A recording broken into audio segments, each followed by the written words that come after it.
I'm going to cover the subject of cars, or whoever's behind the cars, are spying on drivers, not just to get car information, but to get driver information.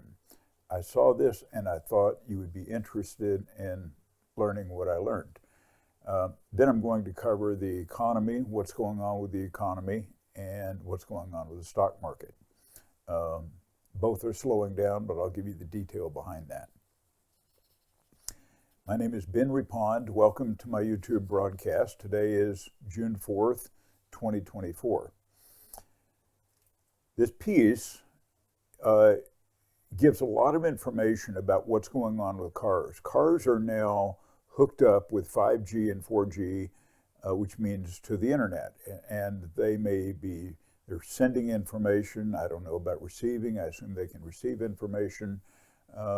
And there are two reasons for this. One is to get information about the car, the warranty and so forth, to the manufacturer. But the second is to get information on the drivers. And I'm not going to go into a lot of detail. They do a pretty good job of that. But a lot of private information is being shared or accessed via the internet via every car. I can't tell you the year when that started happening, but the current cars are certainly that way. So take a listen to this, and then I'll make a comment at the end. Cars are spying on drivers, and a growing chorus of privacy advocates and politicians say automakers aren't doing enough to protect consumer data. Collect gigabytes of personal data. They know who's driving it, where they're driving, huge amounts of data. You have a car that is connected with the outside world. Any of those connections potentially could be targeted by hackers. The Mozilla Foundation, makers of the Firefox browser, call cars a privacy nightmare. They say they're the least secure devices you can buy. A powerful statement given the tech industry's reputation these days. Every one of the 25 brands the group reviewed got a privacy not included rating, making the category as a whole the worst the group has ever evaluated. Nissan's privacy policy is probably the most mind-boggling, creepy, scary, sad, messed up privacy policy we have ever read, the group said in 2023. And we here at Privacy Not Included read a lot of privacy policies. And yet overall, Nissan still fared better than Tesla. Making money off information about you, aka data monetization, has been hyped as a big business, albeit with mixed results. A car collects two types of data, technical and personal.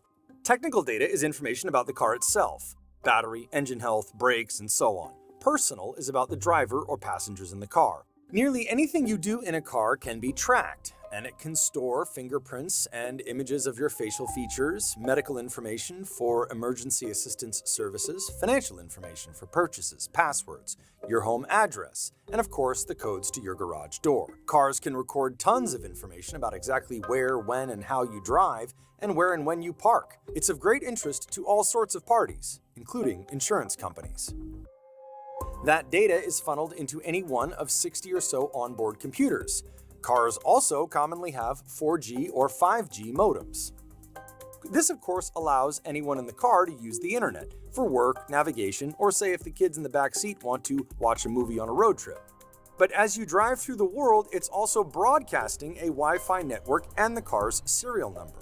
Rear-facing cameras are required by law. Front-facing cameras are common, and a growing number of vehicles have cameras all around them, such as on mirrors for lane-keeping assist features. Even some inside, pointed at the driver, such as those used for the driver assistance system. Do you want the OEM constantly collecting a photo of you or your passengers inside the car? And some of these are camera-based, some of these are infrared eye, monitoring systems. It kind of varies across the OEM and model of what they decided to use. Even the forward-facing camera, you pull inside your garage, that camera has a view inside of your garage and, possibly into your home. There's data there that, I personally wouldn't want people having a camera on 24/7 inside my garage. Data gets sold to or otherwise shared with advertising and research firms, social media companies, and others. Of the 25 brands the Mozilla Foundation studied in 2023, 84% shared their data with outside firms, 76% sold it.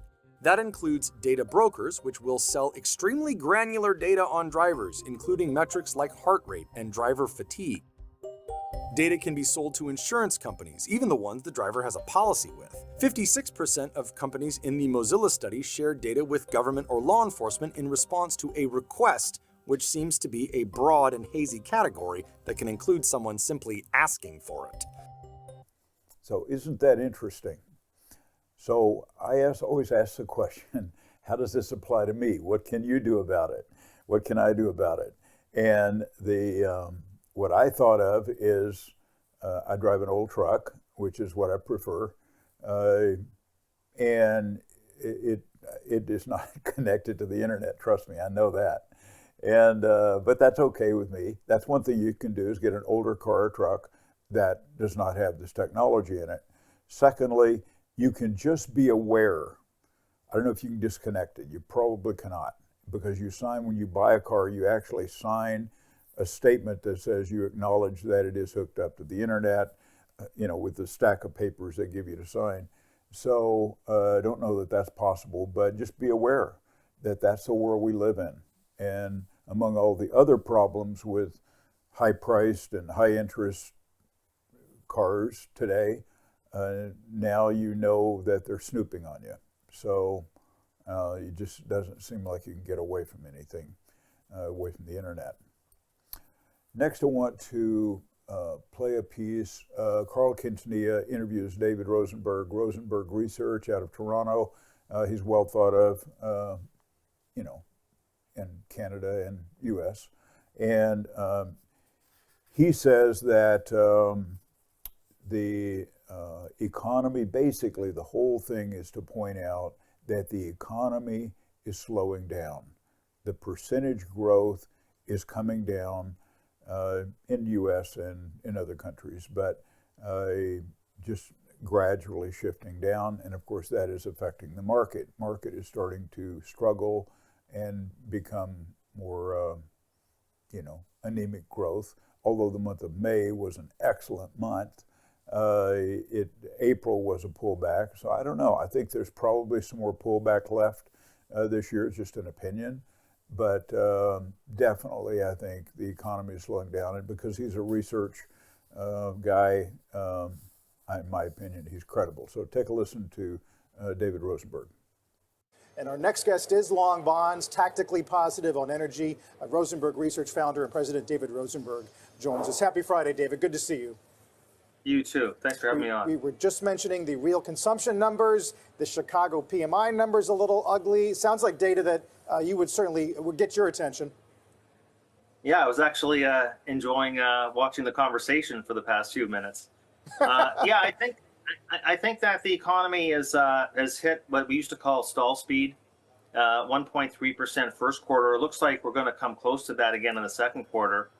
I find a lot of people are still focused on last year's 3% plus GDP reading, and everybody thinks the economy is just still coming up smelling like roses, but it is slowing down materially, and now we're down to just over 1% growth. And then the question we have to ask ourselves is, where do we go from here? Are we going to stay at 1%? Are we going to decelerate further? Because if we do, then you're going to be talking about the recession that nobody sees actually coming. And I think the other question we have to ask is that if you have a bullish macro view, what is the catalyst that's going to cause the reacceleration, especially now that the biggest support for the economy the past few years, which was these excess pandemic savings, have already been more than spent, as per the San Fran Fed. So I think that the economy is weak, and the risk is that it's going to weaken even further from here. Next, Scott Wapner interviews Cameron Dawson, and she's a chief investment officer, and she says, now this is interesting because earlier, like last year and earlier this year, technology, led by AI, was leading the market up, pulling the market up. The market was not doing as well as technology, and now, as she says, technology is leading the market down. She goes on to say cautionary words. This is not the end of the world. This is probably not going to crash, but things are slowing down. So take a listen to Cameron Dawson. What now? April was bad. We roared back in May. What do we do from here? I think we have to appreciate just how much deterioration there has been under the surface and a lot of churn. The market's been a bit like a duck, calm on the surface, but a lot of commotion underneath. And what that's resulted in is deterioration in breadth. Only about 40% of names are above their 50-day moving average. We've seen a waning of momentum, so the market's kind of losing some steam. We think that translates to a bit more volatility. It's not the end of the world. It's not to say the rally is over, but to say that we have some more churn to happen. That volatility is likely buyable as long as growth estimates hold in, but that's what we will be watching for in June. Is the narrowness that you point to unhealthy, or is it just fine? It is disconcerting to see the amount of deterioration we did in some of the broadening out trade. It evaporated in a second over the last 2 weeks. You saw industrials completely reverse all of their relative performance over the last year or the last year to date in just 2 weeks. So some of that is concerning to see the deterioration in trend, which again just suggests that there likely is some more volatility to go. What gets the trend going again? Is it because of a growth scare? Is it in part because rates had backed up? What is it? Well, what got this trend kind of deteriorating is I think that there has been more question about rates and the Fed, and this question of if we could have a Fed hike back on the table. We don't think the data as it stands necessarily supports a Fed hike at this time. We think that PCE is just in this kind of middling territory where it's not cool enough to say that they can cut, but it's not hot enough to say that they can hike, which means that we did see a little bit of a lift in the market today on that data, maybe taking those hikes off the table. You may follow Carter Worth. He's the owner of Worth Charting, and he's a chart guy. He's a chartist, I guess you'd say. And one of the things he does, and I don't think this is done very often, but people who are, oriented to technical indicators and charts would be familiar with this, and that is to take any index, but particularly let's focus on the S&P 500. If you take the S&P and compare it to an equal weight S&P, I'll explain for some of you. The S&P 500 is the 500 largest companies in the stock market. They are weighted based on size, their capitalization. So the larger the company, the higher the capitalization and the higher the weighting it gets in the index.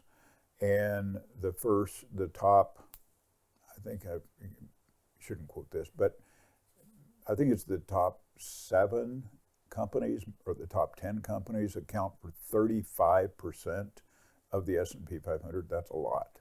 Hopefully I got my number right. But the top companies, the technology companies, are definitely have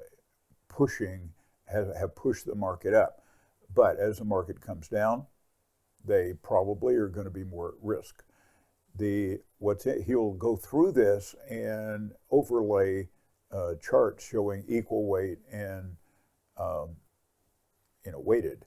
So an equal weight will give every company in there the same allocation. And what that tells you is if the equal weight is doing better than the weighted, it would tell you that the top companies are not doing well, but the opposite is true. So the equal weight is showing that a lot of the companies are not making money and are not growing at all. Some are negative and some are experiencing a much slower rate of growth.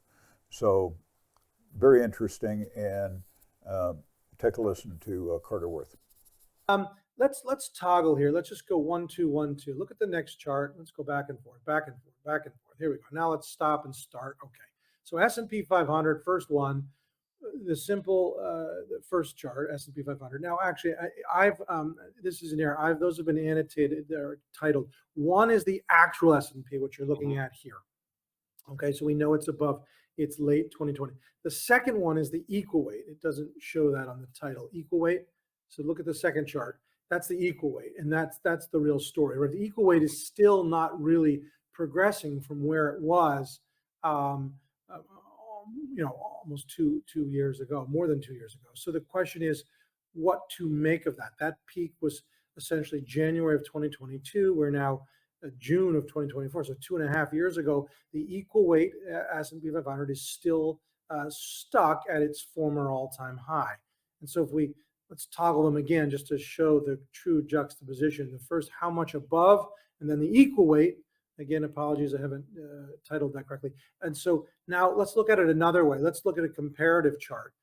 And so here is, this is important, right? The comparative chart shows it a different way. We've got a pretty wide spread. And the only other way you can do it, of course, is look at a relative chart. I believe we have that here as well.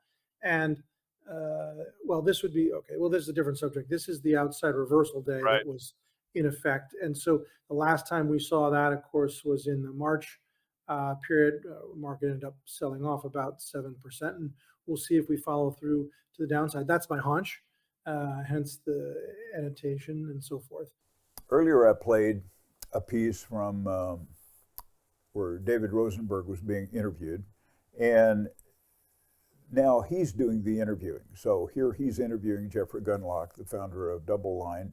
And he makes his statement. He says, people ask me all the time, why haven't we gone into recession? Because a lot of people have expected, a lot of indicators show that the economy, for some time, for several years now, it probably should have gone into a recession, but it hasn't.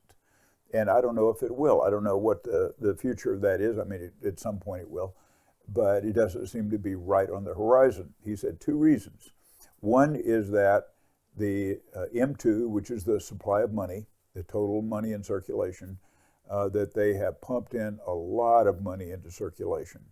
And that is just money is sloshing around in the economy. And, you know, it basically propped up the economy. The second is that the consumer got some payments, some free money from the government because of COVID. And the consumer, the average person, got used to spending that money. And then when the money stopped or ran out, then they continued to spend. You know, they were in the habit of spending, so they continued to spend. And of course, how did they get that? They got that through credit card debt. So credit card debt is sky high. Interest rates are sky high on sky high balances. So it's a problem, and it is now starting to show up.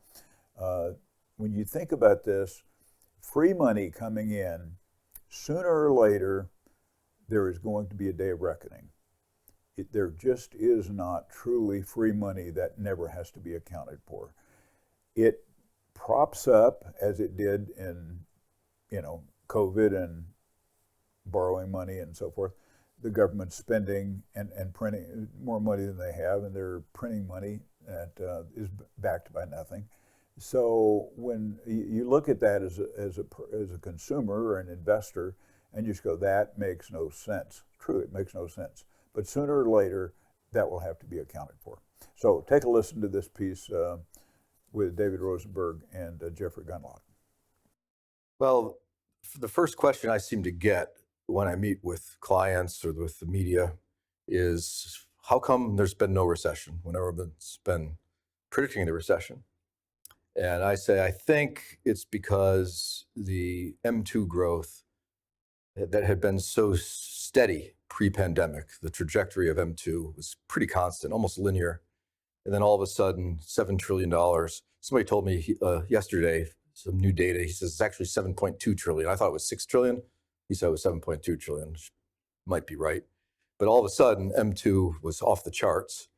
And then monetarists who look at M2 historically thought, hey, it's negative year over year. After that huge bump, it started to go down gradually and then level up. Now, I guess it's rising a little bit now.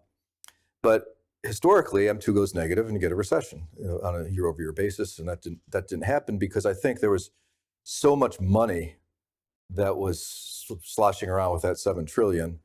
And if you take that trajectory pre-pandemic of M2 and continue it forward to today, M2 is still, the quantity of it on an absolute basis is still a little bit above that trend. It's getting pretty close though. But I feel like the other thing that went wrong with traditional economic analysis was historically things have been kind of repeatable. And this time with the money printing, it was very, very different. And then coupling that with the lockdown, we had this strange two-geared economy that had more legs than one would have thought, mapping over past cycles. And it started out being kind of goods buying. People wanted to build out their home office for their Zoom calls or work from home. People wanted to build a barbecue deck, right? So that they could have some enjoyment at their house because you can't go to a restaurant. And that fueled a lot of durable spending. We all remember that you couldn't buy a refrigerator.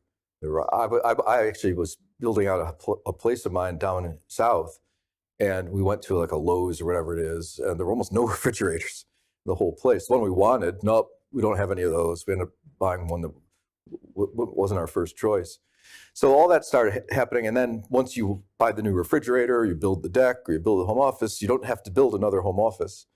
And so that type of spending slowed down.